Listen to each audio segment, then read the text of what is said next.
vamos a ver el tema en esta mañana. Vamos a ver una serie de estudios, se llama Enviados. Y bueno, queremos darle continuidad a lo que hemos estado viendo los domingos pasados, y creo que va a ser un buen tema, una buena serie, aunque van a ser solamente 3 temas, pero van a ser muy buenos, se lo aseguro. Pues va a ser la palabra de Dios, no es por mí, es por la palabra. Pero el tema que vamos a ver el día de hoy es el siguiente paso a dar. Y bueno, ¿qué sigue después de haber presenciado, de haber disfrutado de la resurrección de Cristo? ¿Qué sigue para nuestras vidas? ¿Qué es lo que ahora acontece? Bueno, esta serie que vamos a ver habla acerca de Jesús y sus discípulos. ¿Qué fue lo que sucedió con ellos después de la resurrección? Estaba yo estudiando y dando esto, y me llamó la atención una cosa que se me hizo muy interesante y que quiero compartirla con ustedes, y es la Coca-Cola. ¿Cuántos han tomado una Coca-Cola en su vida? ¿Sí? ¿Han tomado una? Ok. Me llamó la atención porque la Coca-Cola produce, óigalo bien, tantas bebidas tan diferentes, es decir, tantos productos de la Coca-Cola, que fíjese, si usted y yo nos propusiéramos tomar una bebida diferente, de los productos que ellos fabrican, tardaríamos más de 9 años. Si yo decidiera tomar cada uno de los productos que ellos hacen, estamos hablando que tardaríamos 9 años en bebernos una sola al día diferente. Coca-Cola es tan conocida que el 94% de la población mundial sabe de ella, sabe de esta marca, sabe de este producto. Es obvio que esta compañía ha invertido millones en muchas cosas. Ha invertido millones en publicidad, en capacitación, en preparación, en distribución, en todo. Eso es obvio. Y bueno, ahí está el resultado. La pregunta, por eso yo les hablé de la Coca-Cola, es porque ahora quiero que hablemos de nosotros.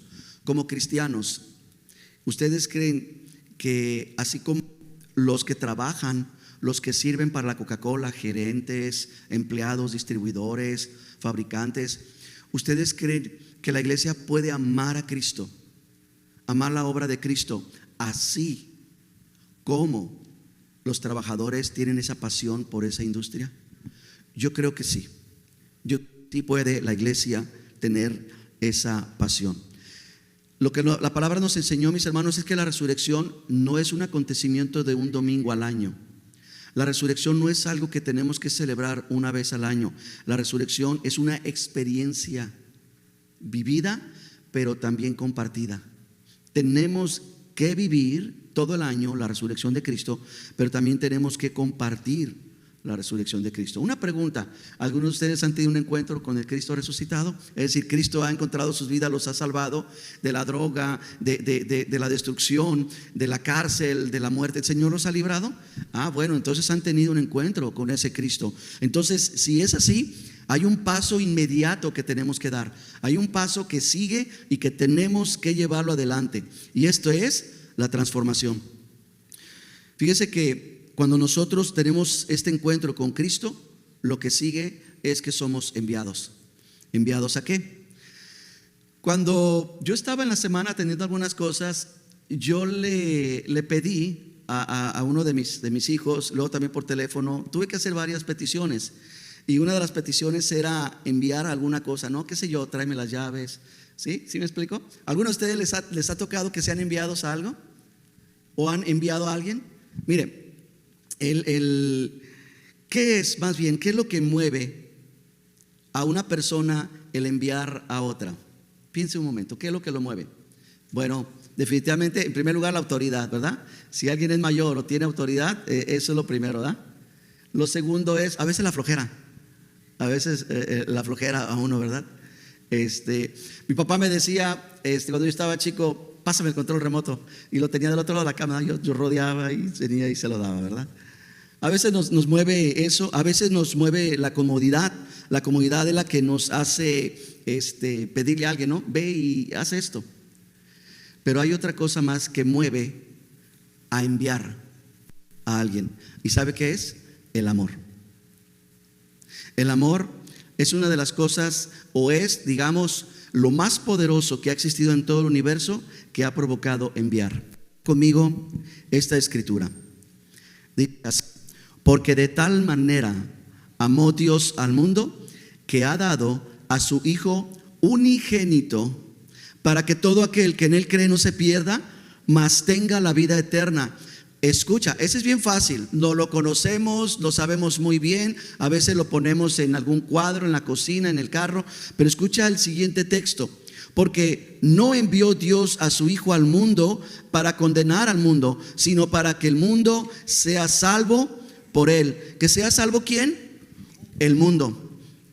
¿Qué tanto poder tiene la obra del Padre desde antes de la creación, haber decidido enviar al Hijo para que el Hijo viniera miles y miles de años después a venir con nosotros, a habitar entre nosotros, a morir por nosotros y a resucitar?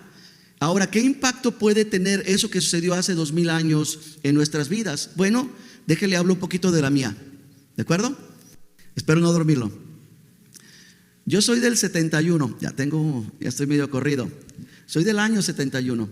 Y bueno, soy pues hijo de muchos, tengo muchos hermanos. Tengo mi hermano Jorge, Soraya, yo soy el tercero, Raúl. Tengo otro hermano, Raúl, ¿verdad? Somos tocayos. Tengo mi hermano Beto, a Julio, y una hermana que se llama Scarlett. Ahora, esta familia pues tiene todo un proceso, tiene toda una situación que ha vivido durante todos estos años. Y bueno, ahorita le platico un poquito más de eso, pero déjeme voy un poco más atrás. Mi papá se llama, yo me llamo como él, Raúl. Y el papá de mi papá se llamaba Roberto.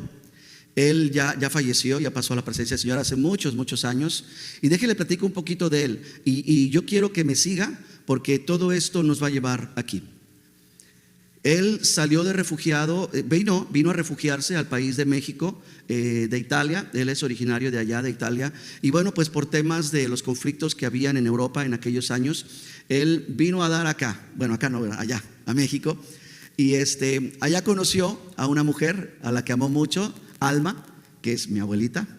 Y bueno, tuvieron una vida juntos, pero mi abuelo sin Cristo, mi abuelo sin haber podido experimentar a este Cristo que resucitó y que es capaz de transformar las vidas, pues mi abuelo cometió muchos errores. Entre ellos, él tuvo otra mujer en su vida.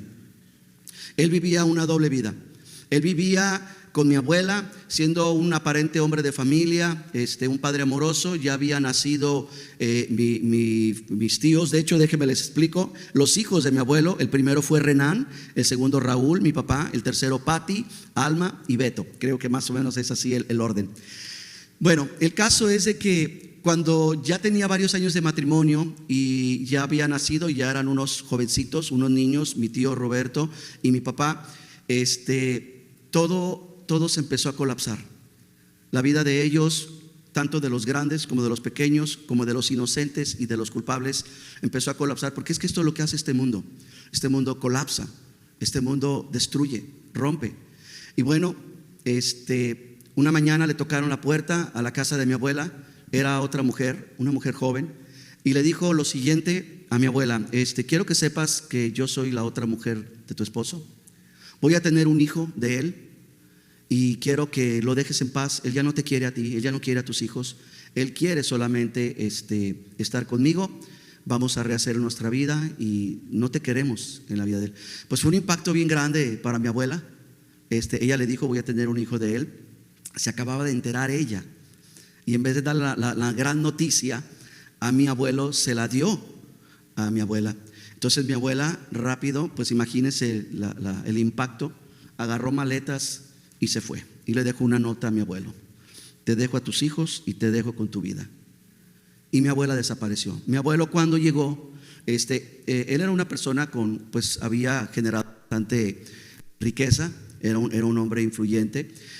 Vivían en la capital del país, de México. Y bueno, él nada más supo que vino una mujer que le echó a perder su matrimonio, y él, lleno de ira, tomó una pistola que él tenía, fue a buscarla. Antes de que ella pudiera darle la noticia, él le descargó la pistola a ella. Entonces fue culpable y fue arrestado y sentenciado por doble homicidio, por haber matado a la mujer y al bebé, ¿verdad?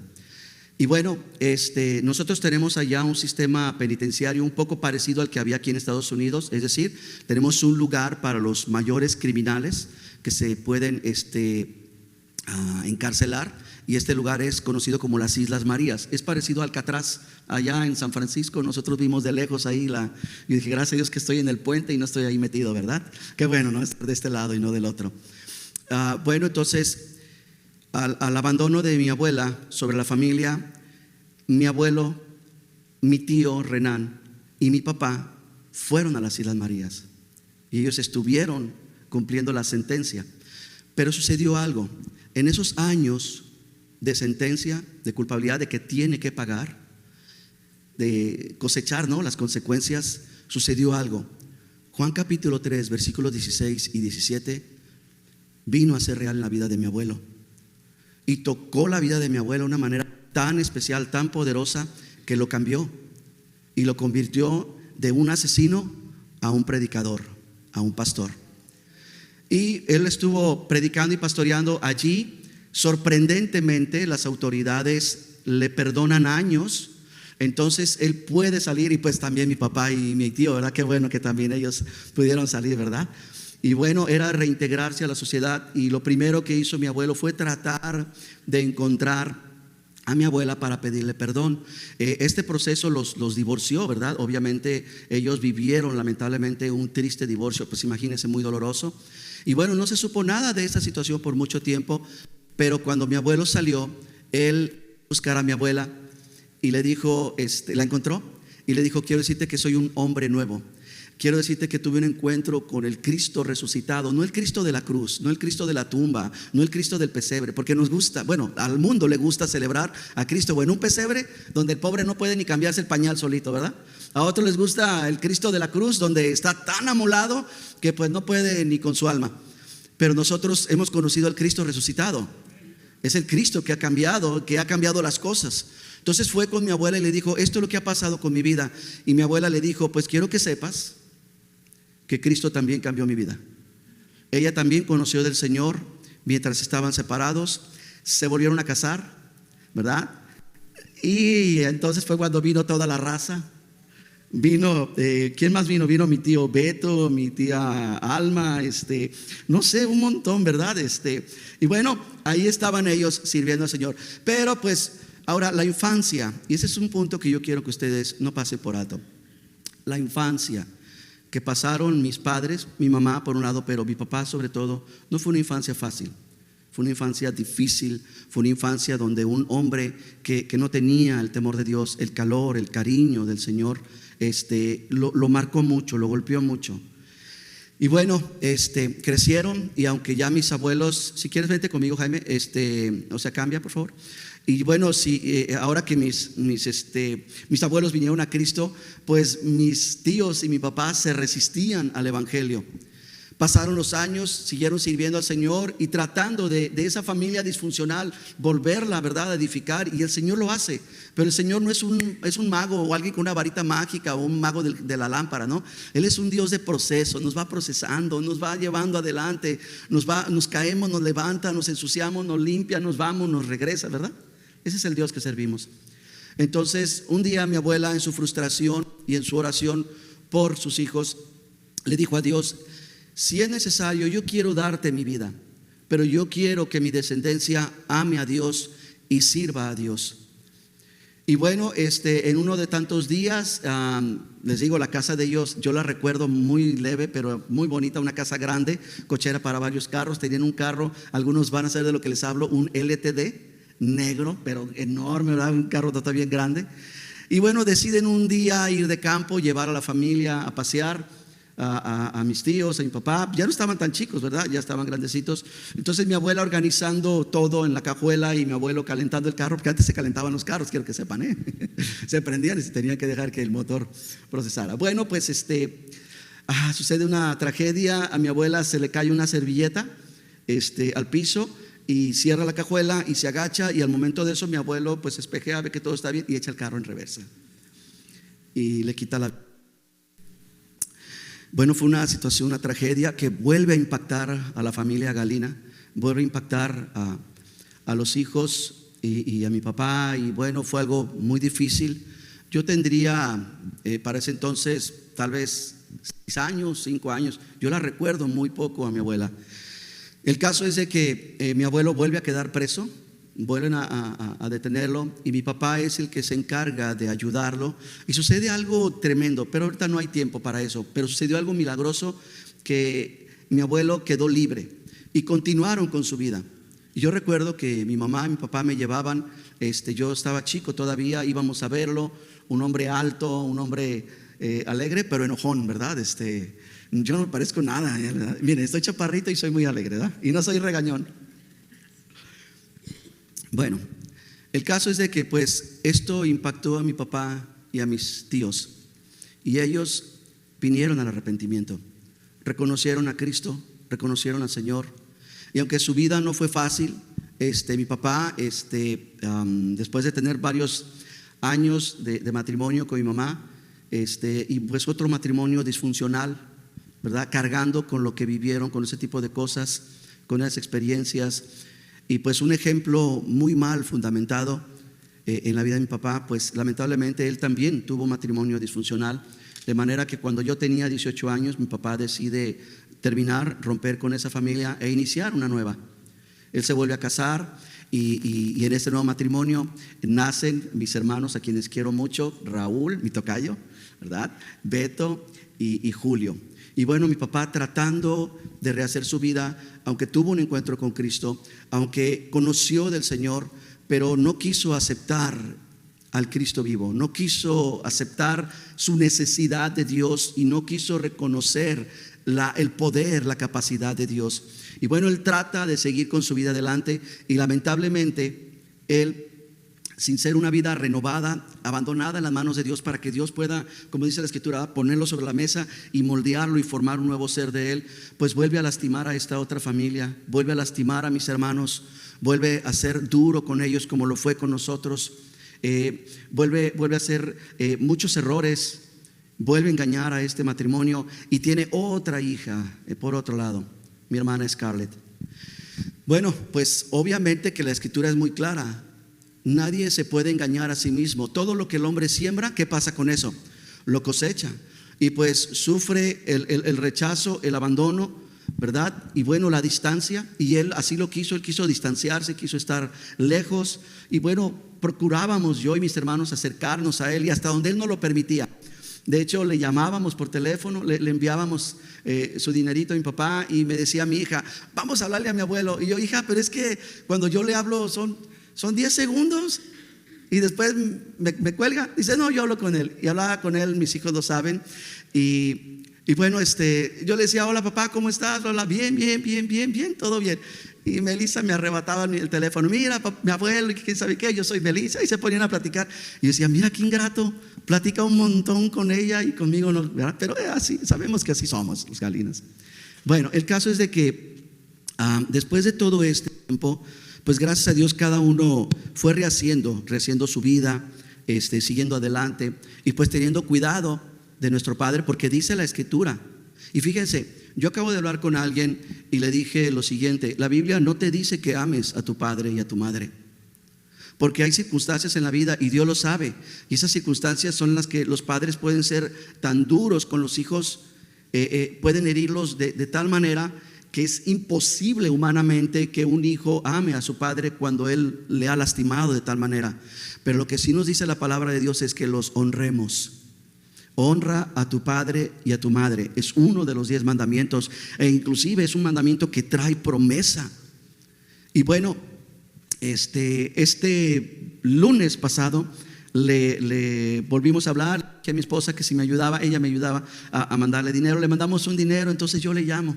Dije: bueno, le voy a llamar para saludarlo, que sea un saludo de 10 segundos, ¿verdad? Esas famosas llamadas, padre e hijo. Y bueno, no pude localizarlo, pero el dinero llegó, gracias a Dios. Ya el martes pudimos localizarle, y empiezo a hablar con él. Ahora, mi padre fue un hombre que se abandonó mucho a los vicios. Él, como muchos de nosotros, lejos de Dios y cometiendo errores, ¿verdad? Y queriendo conocer el mundo, ¿verdad? Hay quienes me dicen: ya no aguanto para tener la edad de echarme una copa, ¿verdad? Bueno, esa sensación que muchos viven él la vivió y él lamentablemente cayó en el alcoholismo.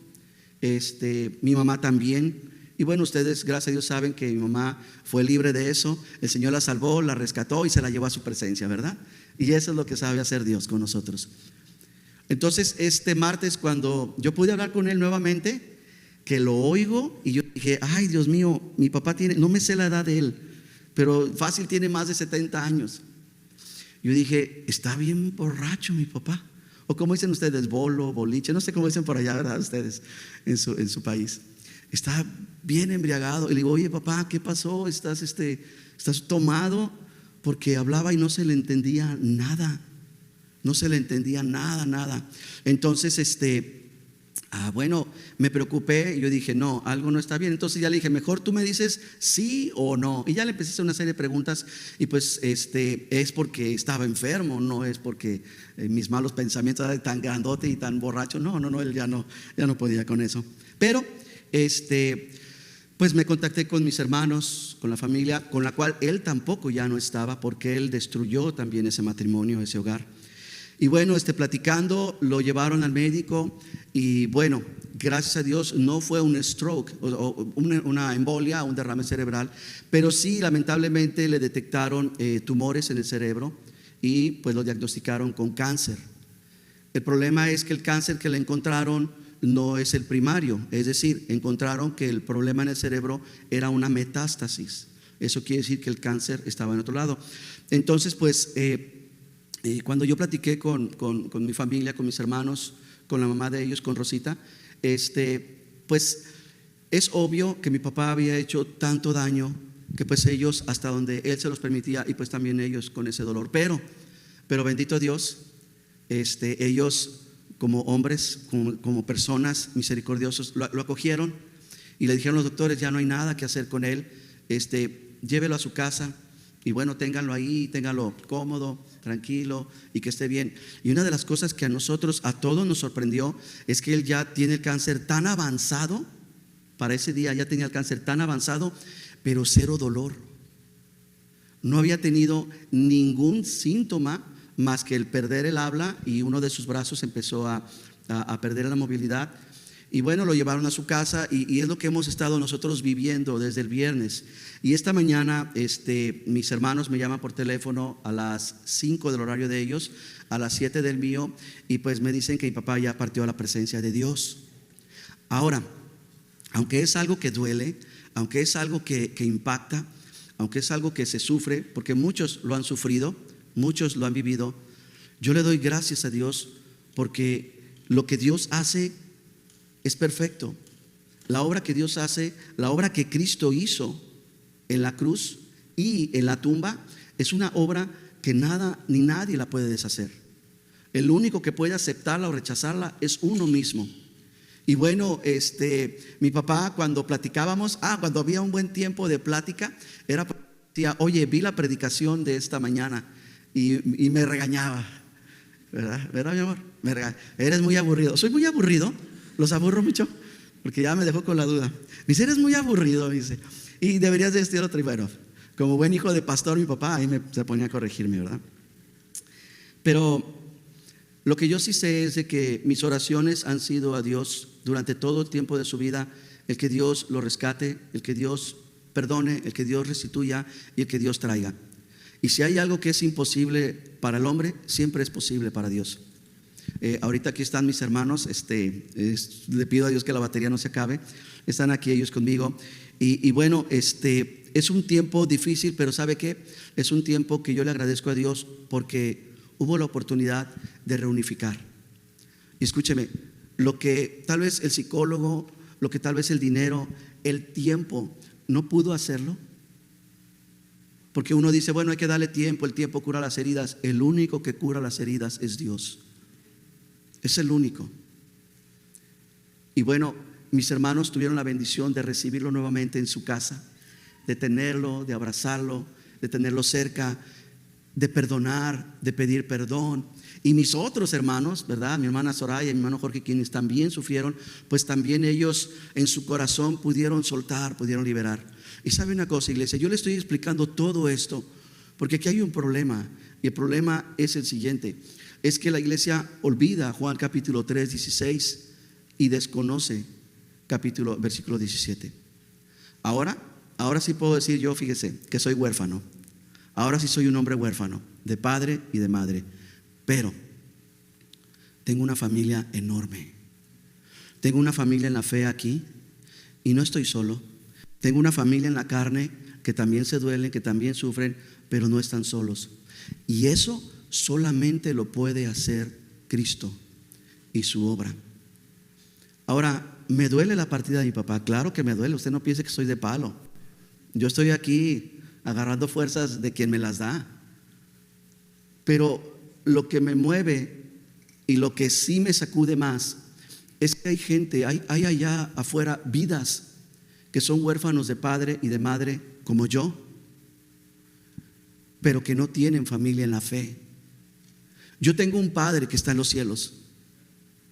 Estoy huérfano aquí en la tierra, pero tengo un padre que nunca va a morir y que nunca me va a abandonar. Aunque el mío equivocadamente lo hizo y me rechazó e hizo muchas cosas, eso quedó en el pasado, porque cuando uno está en Cristo es una nueva criatura, es una nueva creación. Cuando uno está en Cristo todo queda atrás. Dios rompe con todo, con esas maldiciones que le llaman generacional. Él rompe con todo eso y Él forma seres nuevos. El problema, mis hermanos, es que tenemos vidas allá afuera y las conocemos y son huérfanos de padre, de madre, y ahora están sin Dios. Y es porque nosotros hemos tenido un encuentro con el Cristo resucitado. Cristo cambió nuestra vida, salvó nuestra vida, pero no hemos hecho lo que sigue. No hemos cumplido con lo que Dios nos ha mandado y demandado hacer. Venga conmigo, por favor.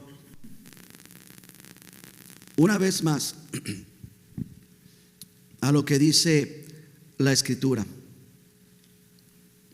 Una vez más, Juan 3:16.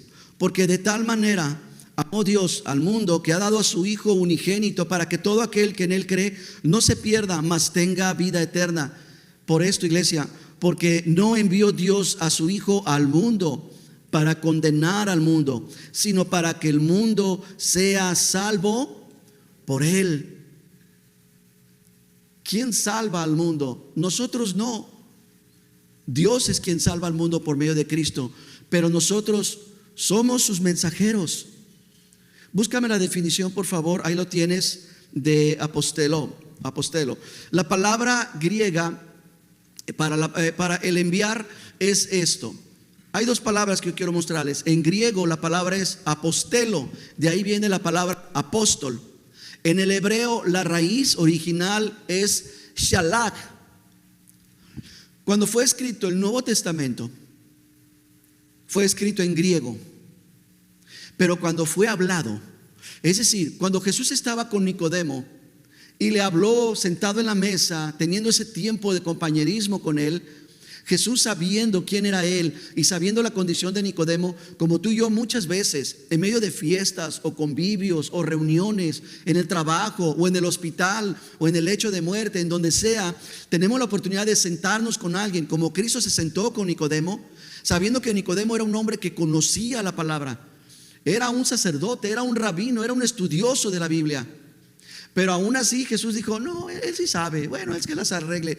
No, Jesús se sentó con él y le dijo esta palabra: porque de tal manera amó mi Padre a su creación, que dio a lo único que mi Padre tenía, que es su Hijo, para que todos los que quieran creer, los que decidan creerle, los que apuesten por Cristo, los que depositen su confianza completa en Él, y que no sea una serie de pasos lo que me trae la salvación, o que no sea una serie de creencias lo que me puede lograr mi salvación, no por mis propios esfuerzos, sino por la obra del Padre a través de Cristo. Entonces yo no pierda lo que se me ha dado, el regalo que se me ha dado.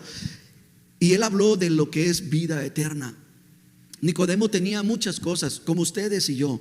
Tenemos muchas cosas, tenemos una buena casa, tenemos buenos hijos, eso espero, ¿eh? Tenemos muchas cosas buenas. Pero ¿y la vida eterna? ¿Y lo que está más allá? ¿Y lo que sigue después de este paso? Entonces Jesús no le puso atención a eso, sino a lo verdaderamente esencial: vida eterna. Y dice que vida eterna es lo que Dios vino a traer. Y cuando Jesús menciona en el versículo 17, ¿me la das el versículo 17? Cuando Él menciona, porque no shalach, fue la palabra que Jesús le dijo a Nicodemo, y Nicodemo la pudo entender perfectamente. Porque no envió a condenar, envió a salvar. A eso vino Cristo la primera vez. Por lo tanto, la iglesia tiene que salir no a condenar. La iglesia tiene que salir ¿a qué? A salvar. No se preocupen. El Hijo de Dios volverá y ya no vuelve en un burro. Ya no vuelve para ponerse una corona de espinas. Ya no viene a salvar. Ahora el Hijo de Dios viene a juzgar y ahora sí a condenar. Pero por ahora, en nuestros días y en los días de los hijos y los hijos de nuestros hijos, hasta que el Señor lo designe, la iglesia tiene que salir a salvar, no a condenar. El problema es que la iglesia no quiere salir. El Padre aposteló al Hijo, el Hijo aposteló a sus discípulos, y también los discípulos a los discípulos de los discípulos, hasta nosotros. ¿Qué es lo que un cristiano debe de hacer después de haber nacido de nuevo, después de haber tenido un encuentro con el Cristo vivo? Es ser enviado. Ser enviado. ¿Por qué? Porque hay muchos que están a punto de vivir lo que mi familia y la familia de mis hermanos estamos viviendo en este momento. Porque hay muchos que están a punto de experimentar lo que experimentó mi papá hoy a las 5 de la mañana. Los ojos de mi papá se cerraron, pero los ojos de su alma se abrieron. Y ahora él está delante de Dios, delante de su Señor y juez, confiando yo en dos cosas de Dios. Tres, le voy a añadir una más. En la justicia de Dios, porque Dios es justo y no hará ninguna injusticia sobre su creación. Dos, en la grande misericordia de Dios. Y tres, en la obra poderosa de Cristo. Es en lo que yo descanso y es en lo que yo espero. Lamentablemente, mi papá no pudo hacer mucho que pudo haber logrado en esta vida. Los planes de Dios son perfectos, y los planes que Dios tenía para mi papá eran impresionantes, eran asombrosos. Pero mi papá tomó la decisión de tomar otro camino. Confío, les vuelvo a repetir, en que el Dios que envió al Hijo y que el Hijo nos habló de aquel hombre pródigo que se fue lejos y que vino, de aquella oveja que fue perdida y que fue encontrada, de aquella moneda que aún dentro de la casa no podía ser hallada, pero lo fue. Confío en que es el mismo Dios misericordioso que hizo honor a lo que mi abuela muchos años le pidió. Te doy mi vida a cambio de la de mis hijos. Estoy dispuesta a que tú tomes mi vida. Y Jesús nos dice en sus evangelios que nosotros hemos sido mandados. Dame Mateo 10:15, por favor. Y voy a concluir con eso. ¿Me ayudas, Francis?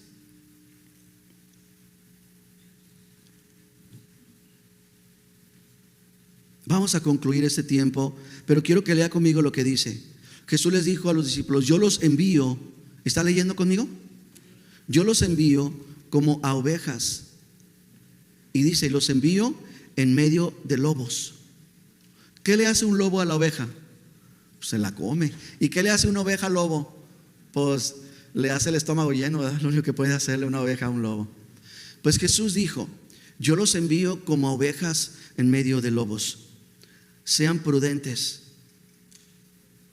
Iglesia, la prudencia, la dependencia. Prudentes conlleva sean dependientes, sean cuidadosos, sean sabios, sean entendidos. Porque el lobo es el que quiere tomar nuestras vidas y desgarrarla como desgarró la vida de mi padre. El lobo, el malo, el maligno, es el que quiere seguir destruyendo familias. ese que quiere tomar los matrimonios y hacerlos pedazos, ese que quiere meter a tus hijos en las drogas, ese que quiere acabar con la obra de Cristo hace 2000 años. Y Jesús hace 2000 años les dijo a sus discípulos, como nos lo dice a nosotros, iglesia: los envío. No nos envió a encerrarnos en estas paredes, no nos envió a estar en un aposento alto, escondido. ¿Recuerdan cómo estaban ellos el día sábado? Es más, el día domingo, ¿recuerdan todavía cómo estaban? Que Jesús tuvo que atravesar la pared porque ni siquiera a él le abrían. ¿Cuántas congregaciones no hay así en nuestros días? Encerradas, selladas, enclaustradas, y Jesús afuera tocando la puerta, ¿verdad? Como dijo una vez el pastor: ¿me dejan entrar? Mis hermanos, hemos sido enviados. Si tú te consideras un hijo de Dios, si tú tomas el atrevimiento de decir: yo soy hijo de Dios, yo también amo a Dios, Dios y yo somos amigos, si tú te atreves a decir eso, bien hecho. Pero tenemos que tener el atrevimiento de obedecerlo. Por eso yo los envío como ovejas en medio de lobos. Sean prudentes como las serpientes, pero sencillos, mansos, apacibles como las palomas. Yo creo que todos, no hay excepción, que no hayamos tenido una paloma en nuestras manos. Una vez que tienes la paloma en tus manos, la paloma se rinde. La paloma cierra sus ojitos y en cuanto siente tu mano se agacha y se deja. Y es apacible. Es considerada como el símbolo de la paz. Tengan cuidado de los hombres, porque los entregarán en concilios y en sus sinagogas los azotarán. Eso fue lo que vivió la iglesia primitiva. ¿Sabe qué está viviendo esta iglesia? Ahora los está recibiendo con los brazos abiertos. Ven, eres cristiano, bienvenido, ven a mi círculo, ven a mi fiesta, ven a que tú creas lo que tú quieres, yo creo lo que yo quiero y vamos a estar así. ¿Sabe una cosa? Los lobos también se disfrazan de ovejas. Los lobos también saben actuar como palomas. Pero eso no debe de encerrarnos a nosotros. Yo le doy gracias a Dios por la vida de mi papá. Le doy gracias por lo bueno y por lo malo. Yo lo he perdonado, yo lo he amado, lo he honrado. Y yo sé que no soy el único que ha vivido esta experiencia. Sé que muchos de ustedes han vivido experiencias muy difíciles con sus padres. Pero le doy gracias a Dios que me permitió ser un buen hijo. Y lo que nuestro Padre Celestial quiere es que todos seamos unos buenos hijos de Dios. Tú puedes pensar que es injusto lo que pasa en esta vida. Lo que pasa en esta vida está bajo la soberanía de Dios. Ya lo hemos estudiado, ya lo hemos aprendido. Ahora lo que sigue para nosotros es ser agradecidos y darle las gracias a Dios por los que tienen todavía sus padres en este mundo, para que puedan honrarlos, para que puedan respetarlos y, si es posible, ¿por qué no?, amarlos. Le doy gracias a Dios por mi familia, a quien quiero mucho, y aunque estamos en la lejanía y esto ha sido tan repentino que nos va a impedir nosotros estar allá, pero le doy gracias a Dios porque nos une un espíritu, nos une el amor, nos une la misericordia y la gracia que solamente proviene de lo alto. Le pedimos a Dios valentía, le pedimos a Dios fuerza. Yo sé que muchos de ustedes le oran al Señor la mañana: Señor, dame fuerza para ir al trabajo. Y sí, algunos lo necesitan. Pero ¿sabes una cosa? Pídele fuerza para ser un testigo. Pídele fuerza para hacer luz en medio de las tinieblas donde tú te encuentras. No le pidas que te cambie de trabajo. No le pidas que te lleve a un grupo de personas menos groseras, menos llevadas, menos bullying. Pídele que seas luz. No le pidas a Dios que cambie a tus maestros. Pídele a Dios que te transforme a ti de tal manera que el testimonio, que la luz en ti pueda impactar sus vidas. Pues eso es lo que Dios espera de nosotros. ¿Oramos? ¿Me ayudan a orar? Me ayudan a orar por mi familia, por mis hermanos, por Rosita y pues por todos aquellos que mi papá llegó a influenciar en ellos, para bien o para mal. ¿Oramos por ellos? Ore conmigo. Gracias, Señor. Gracias te damos, mi Dios. Gracias porque tú sabes que en este mundo se sufre. pues hasta este mundo te hizo sufrir a ti también.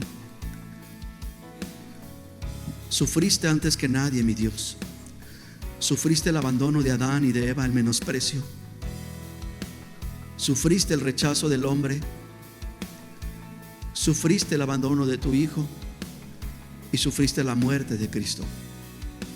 Por eso tú nos comprendes. Comprendes el sufrimiento que podemos llevar día a día. Comprendes el sufrimiento de aquel que ni la medicina, ni la ciencia, ni la tecnología puede hacer nada por ellos. Comprendes el sufrimiento de aquel o aquella que por más que le ruega, él o ella abandonan a su familia y su matrimonio. Comprendes el sufrimiento de los padres al ver a sus hijos perderse, al ver a sus hijos alejarse, destruirse ellos mismos. Comprendes el sufrimiento del hombre que tiene que abandonar su tierra, su casa, su vida por causa del hambre, de la guerra, de la destrucción. Comprendes el sufrimiento de aquellos, mi Dios, que sufren, que se duelen, que viven el abuso de sus padres, de sus familiares, de sus mayores.